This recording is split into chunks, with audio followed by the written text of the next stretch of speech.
The cover-up of Donald Trump's dark and disgusting past by his Department of Justice continues. Now we are learning that the Department of Justice is covering up and blocking the New Mexico state investigation into Epstein's Zorro Ranch, into Epstein's connections with lots of different people, likely including people like Donald Trump. And after this investigation into all of the things Epstein did in New Mexico was opened, the New Mexico Attorney General Raul Torres figured, look, I'm the New Mexico AG. The DOJ is going to want to work with me, right? No, the same way the DOJ has been fighting MeidasTouch host Katie Fang and attacking and assaulting the victims and survivors of Epstein, they are refusing to respond and cooperate with the New Mexico investigation. And the New Mexico state investigation needs DOJ cooperation because let's not forget, it was the DOJ that killed the initial investigation in real time into New Mexico, all things having to do with the main situs, the main place. I know we talk a lot about Epstein Island. We talk about New York. We talk about Palm Beach, a mile or so away from where Trump lived in Mar-a-Lago, where they would always get together. New Mexico was perhaps the place where the most despicable, I mean, it's all horrific, in mass was taking place there. And that was blocked by the DOJ back then. Let's talk about what we're learning. And let me show you the letter from Raul Torres, the New Mexico AG. Here's how Reuters is reporting it. New Mexico says U.S. DOJ hindering the probe of former Epstein Ranch. New Mexico's top law enforcement official, the end of this past week, accused the DOJ of hindering their investigation into Epstein. Todd Blanche blocking it. So this Democratic-run state, I don't think that really matters. I think this is a bipartisan issue. Reopened, though, an investigation into Epstein's former ranch south of the state capital, Santa Fe, where he's accused of sexually assaulting women and girls for nearly 3 decades. Nearly 5 months into the investigation, New Mexico Attorney General Raul Torres has yet to announce any results at all. And he was asked, what's going on? He goes, the DOJ isn't giving me the documents. In a June 30 letter that we're now seeing to acting U.S. Attorney General Todd Blanche, Torres said the Justice Department failed to respond to a state request in February for unredacted files containing names of Epstein survivors, witnesses, co-conspirators, and other individuals essential to the New Mexico probe. In a statement at the end of this past week, Torres said the delay, which has now lasted 130 days, was unreasonable under any rule of reason. To which the DOJ responds, we welcome New Mexico undertaking additional investigation of the Zorro Ranch, and we stand ready to provide necessary assistance with New Mexico's investigation. Well, talk is cheap. In the letter that was sent by New Mexico's AG to Acting Attorney General Blanche, they talk about the efforts to obtain materials through cooperative means. February 13, 2026, we sent you written correspondence. March 13, 26, a formal letter. April 1st, 2026, a telephone conference was attempted. May 3rd, 2026, a comprehensive TUI letter was submitted. On May 29, 2026, written follow-up to Acting Attorney General Blanche. On June 4th and 5th, 2026, meeting requests were made. On and on and on, despite verbal assurances of cooperation from the DOJ, access to the requested records has not been granted. We want reasonable and necessary information to secure justice for those who have suffered sexual abuse inflicted by Epstein. We remain hopeful that the DOJ will grant this request and demonstrate a commitment to justice for these survivors. I don't remain confident in that, but that's how it ended. And then it signed Attorney General of New Mexico. I want to bring in Harry Litman. Harry, Talking Feds YouTube channel, former federal prosecutor, former top federal prosecutor, Western District of Pennsylvania, Maine Justice. Breaks my heart, Harry. I mean, you and I have reported the efforts of the Trump regime fighting against Katie Fang, the MeidasTouch host who has courageously been seeking the records as well, and the obstruction there. the obstruction they've done with all of the FOIA requests. They're completely undermining of the Epstein Transparency Act. Here you have an AG of a state like New Mexico, where Epstein engaged in the most heinous of sexual abuse. And the AG's like, we've been working all of these days and you keep on obstructing. But then they string them along, Harry. Oh, don't worry, we'll get back to you. Oh, don't worry, we'll do this. Oh, right, we'll come up with a framework. And it's all one big fraud. But that's the Trump regime. What do you make of it, Harry? It's all one big fraud, but that's the Trump regime, as a smart man said. Ben, look, this become the Department of Obstruction. It's a total commonplace for states and the feds to work together. 90% plus of prosecutions occur at the state side. There are occasional maybe turf battles where both sides want to go after someone and the feds maybe try to push their weight around.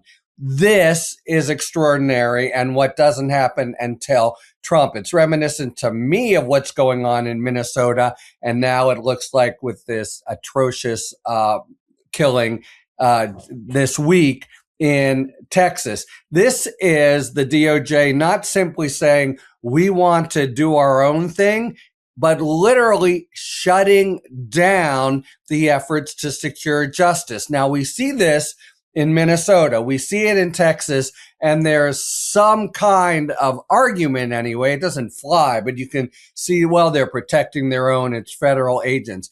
There is no conceivable federal interest to trying to keep the New Mexico Attorney General from securing justice for the Epstein victims in New Mexico. And as you say, it's an underreported part of the story, but some of the most lurid, revolting, damaging conduct took place right there. So this is the DOJ, not simply not have at it, please. We're not going to go forward for now or whatever. So it's all for you. They did, in fact, in 2019, when they were actually prosecuting things, that's Maureen Comey, said, let us go ahead for now. And New Mexico, stood its ground and said, okay, you have it for now.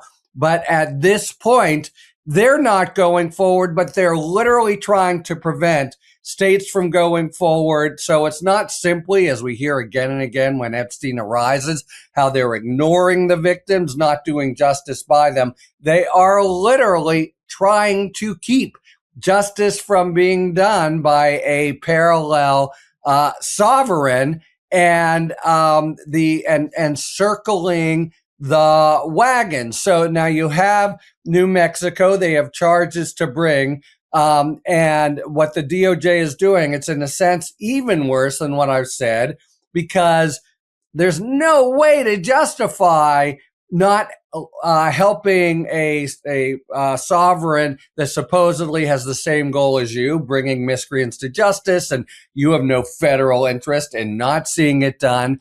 But they're lying and being squirrely and bobbing and weaving. The letter that you just read from, Ben, very properly has this whole 6+ efforts of real earnest attempts to put things together, have conference calls, and the department forgets this one, doesn't schedule that one, all the while giving.